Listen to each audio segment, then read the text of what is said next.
عصر حاضر میں علم کی اور عمل کی ضرورت و اہمیت، تو میں تو عرض کرتا ہوں کہ انسان کبھی خالی نہیں رہا کہ جب اسے علم اور عمل کی ضرورت پیش نہ آئی ہو۔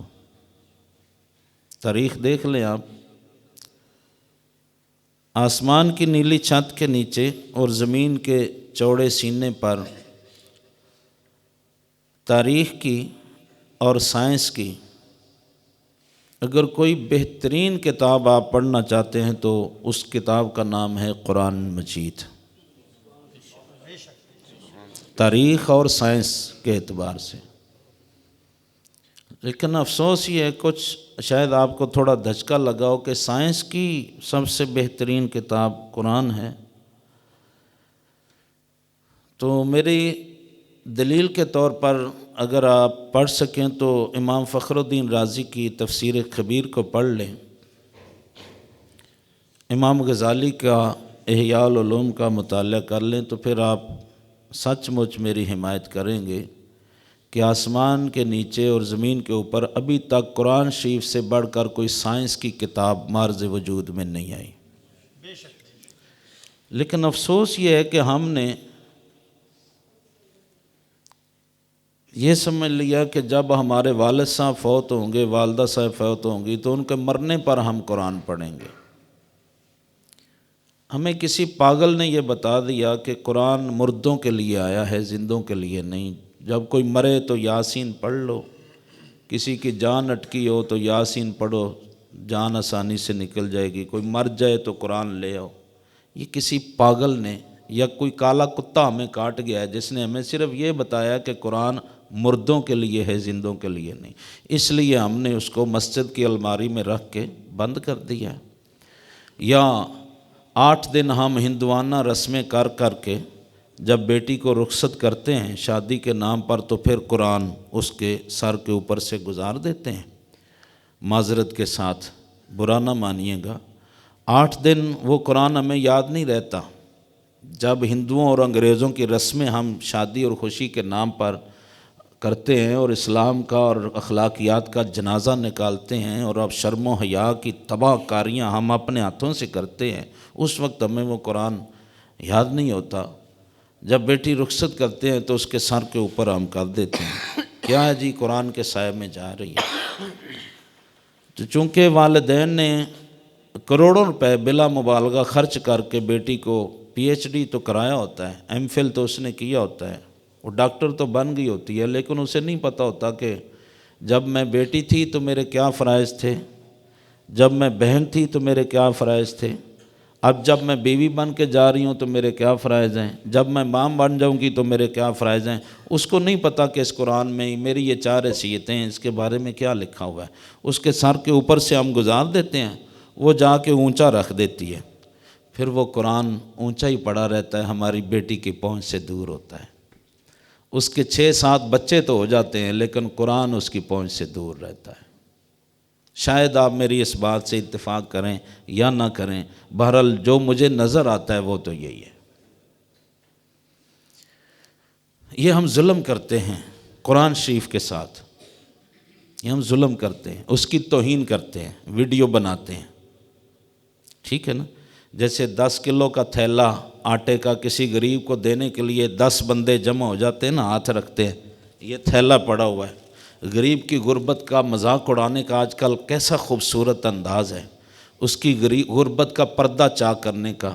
10 کلو کا آٹے کا تھیلا سال کے بعد خیرات میں اسے دینا ہے تو 10 بندوں نے ہاتھ رکھے ہوئے ہیں اور 10 کیمرے لگے ہوئے ہیں، یہ فلاں صاحب ہیں فلاں صاحب ہیں، غریبوں میں صدقہ بانٹ رہے ہیں۔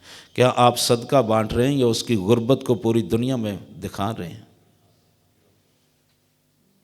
کبھی آپ نے سوچا کہ یہ بھائی آپ ٹی وی والوں کو ہی اگر دکھا کے آپ نے دینا ہے، اللہ کی رضا کے لیے ہوتا تو پھر یہ تصویروں کی کیا ضرورت تھی؟ بہرحال میں نے پہلے آپ کو کہا کہ شاید آپ کا بھی اور میرا پھر رونے کو دل کرے گا کہ علم اور عمل کا ہم نے حشر کیا کر رکھا ہے۔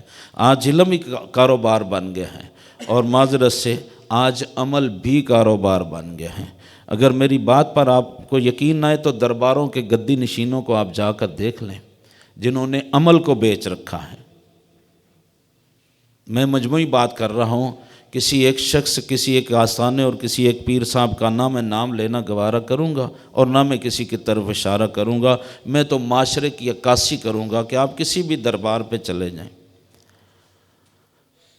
بہرحال یہ علم اور عمل کے وہ زاویے ہیں جن کے اوپر ہم نے گرد نہیں، ہم نے ان کے اوپر اتنا گہرا زنگ لگا دیا ہے کہ اب ہمیں کوئی لوہار وہ زنگ اتارنے والا ہمیں اس معاشرے میں نظر نہیں آتا۔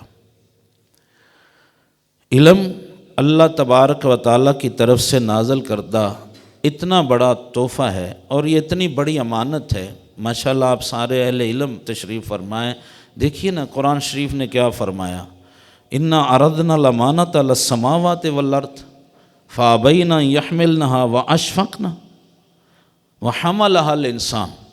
اللہ کریم فرماتا ہے میں نے علم کی وحی کی امانت زمین کو کہا کہ تو میرے بندوں تک پہنچا، تو زمین کتنی وسیع ہے، تو زمین نے معذرت کر لی کہ یہ علم کا بھار مجھ سے نہیں اٹھایا جائے گا۔ آسمان کو کہا تو اس نے بھی معذرت کر لی، پہاڑوں کو کہا تو انہوں نے بھی معذرت کر لی، حملہ الانسان، تو اللہ تعالیٰ کے اس علم کی امانت کو جس نے برداشت کیا وہ حضرت انسان کا سینہ ہے۔ پھر محبوب کریم علیہ الصلاۃ والسلام کو جو علم کے سمندر عطا کیے گئے، خالق کائنات نے فرمایا الم نشرح لک صدرک، محبوب کیا ہم نے آپ کا سینہ کھول نہیں دیا، وعلمک ما لم تکن تعلم وکان فضل اللہ علیک عظیما، اے پیارے حبیب ہم نے ہر طرح کے علم کے خزانوں کے سمندر آپ کے سینے میں انڈیل دیے، ہم نے کان فضل اللہ علیک عظیما، علم عطا کرنا یہ اللہ کا بہت بڑا فضل ہے۔ آج ہم نے علم کے ساتھ بھی دھوکہ کیا ہوا ہے۔ اللہ اکبر۔ دوستو بات اصل یہ ہے کہ اللہ تبارک و تعالیٰ نے علم والوں کی یوں قدر افزائی فرمائی ہے، اگر کوئی علم پر عمل بھی کرے۔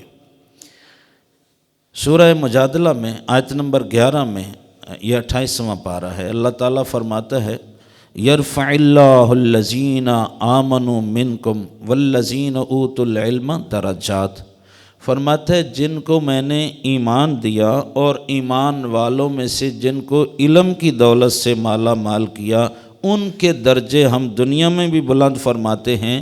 اور گرامر میں اگر جائیں تو یہ فعل حال جاری ہے، عربی گرامر میں ہم اسے مضارع کہتے ہیں یرفع، جس کا معنی یہ نہیں کہ ایک مرتبہ یہ ہو گیا بلکہ اس میں استمرار ہے، تجدد ہے، یعنی روزانہ یہ ہوتا ہے۔ تو یرفع کا معنی ہے اللہ تعالیٰ علم والوں کے درجے بلند فرماتا رہتا ہے، تسلسل ہے اس میں، ہمیشہ یہ ایسا ہوتا رہتا ہے۔ تو علم اور عمل یہ دو ایسی چیزیں ہیں، اب میں ضمناً میرے ذہن میں آ گیا کہ علم اور عمل کی اہمیت و فضیلت، یہ جو آپ ہزاروں بار سن چکے ہیں حدیث اور پھر آپ سنتے بھی رہیں گے۔ جس دن میرا بیٹا حافظ ہوا تھا تو میں نے اس دن یہ وضاحت کی تھی، اس سے پہلے میں نے نہیں کی، کہ وہ لوگ سمجھیں گے کہ علامہ صاحب خود حافظ نہیں ہیں تو شاید انہیں حافظوں کے ساتھ کوئی حسد ہے۔ تو جس دن میرے بیٹے نے حفظ مکمل کیا تھا پھر میں نے مسجد میں اعلان کیا، میں نے کہا کہ میرا بیٹا آج 30 پاروں کا حافظ ہو گیا ہے، لیکن اس کے حفظ کی وجہ سے مجھے وہ فضیلت نہیں ملی جو روزانہ اب سنتے ہو نا کہ حافظ قرآن کے ماں باپ کو قیامت کے دن تاج پہنایا جائے گا سونے کا، کہ اس کی شعاع، اس کی روشنی دوپہر کے سورج سے زیادہ ہوگی۔ تو میں نے کہا اس طرح سے نہیں ہوتی کہ ایک بچے نے الحمد سے لے کر والناس تک قرآن رٹ لیا، رٹا لگا لیا، اب اسے پتہ نہیں ہے کہ وضو کہاں ہے، اس بچے کو پتہ نہیں ہے کہ نماز کا بیان کہاں ہے، اسے پتہ نہیں ہے کہ نکاح اور طلاق کے معاملات کہاں ہیں، اس بچے کو پتہ نہیں ہے کہ قرآن میں سائنس کہاں ہے، اس بچے کو پتہ نہیں ہے کہ حلال و حرام کے مسائل کہاں بیان کیے گئے ہیں، اس بچے کو نہیں پتہ کہ اللہ تعالیٰ اور رسول کریم علیہ السلام کی اطاعت اور فرمانبرداری کہاں لکھی ہوئی ہے، نافرمانی۔ وہی بات جو میں نے پہلے آپ سے کہی کہ بیٹی کو سر سے اوپر سے قرآن گزار دیتے ہیں، پھر وہ اوپر ہی رہتا ہے، اس کے ہاتھ کی پہنچ سے دور رہتا ہے۔ تو بیٹا جب حافظ ہو جاتا ہے تو ابھی اس کو فضیلت نہیں ہوتی۔ حدیث شریف کے الفاظ ہیں من حافظ، حافظہ کا کیا مطلب ہے؟ اس کا مطلب ہے جو بخاری شریف کے الفاظ ہیں، من یرد اللہ بہ خیرا یفقہہ فی الدین، اللہ جس کے ساتھ بھلائی کا ارادہ کرتا ہے اسے قرآن کا علم اور عمل کی دولت عطا کرتا ہے۔ قرآن پڑھا جائے، اس کو سیکھا جائے، پھر اس پر عمل کیا جائے۔ جب وہ پورے قرآن پر عمل کر لیتا ہے تو پھر اس کے ماں باپ کو یہ فضیلت ملتی ہے۔ ایسے تو آپ نے کئی دیکھے ہوں گے، ابھی بازار چلے جائیں اٹھ کے، حافظ شوز ہاؤس، حافظ موبائل ہاؤس، حافظ کلاتھ ہاؤس، حافظ سلکی سینٹر ملیں گے نا آپ کو۔ وہ کون لوگ ہیں؟ کیوں لکھا ہوا ہے حافظ شوز ہاؤس؟ جوتوں والی دکان، حافظ صاحب جوتوں والے، کیوں؟ بھئی جب قرآن کو حفظ کر لیا پھر اس کو سنبھالا نہیں تو پھر جوتے ہی پڑیں گے نا، اور کیا ہوگا؟ حفظ تو کر لیا، آپ کا بڑا شوق تھا میرا بیٹا حافظ ہو، حفظ کرنے کے بعد آپ نے اسے موبائل کی دکان دے دی، اب وہ سارا دن موبائل پہ بیٹھا ہوا ہے، اب قرآن تو اس کے پاس نہیں ہے۔ وہ تو جو اس نے حفظ کیا تھا 3-4 سال لگا کے، آپ نے بڑے شوق سے اس کو حافظ بنایا، گلے میں پھولوں کے ہار بھی ڈالے، سب کچھ کیا، دیگیں بھی پکائی، رشتہ داروں کو بھی بلایا، علماء کو بھی بلایا، لیکن وہ تقریب کر کے آپ نے فوٹو سیکشن کیا اور بس صلی اللہ خیر صلی اللہ۔ اب وہ آپ کا بیٹا سارا دن موبائل بناتا ہے، تو کیا اس کے ماں باپ کو وہ تاج پہنایا جائے گا؟ نہیں۔ اگرچہ میری کچھ باتیں شاید آپ کو اتفاق نہ ہو، لیکن بات یہ حقیقت ہے، اس طرح سے حافظ قرآن کے ماں باپ کو فضیلت نہیں ملتی، بلکہ فضیلت کا معیار یہ ہے من حافظہ، جس نے اس کی حفاظت کر لی۔ اس لیے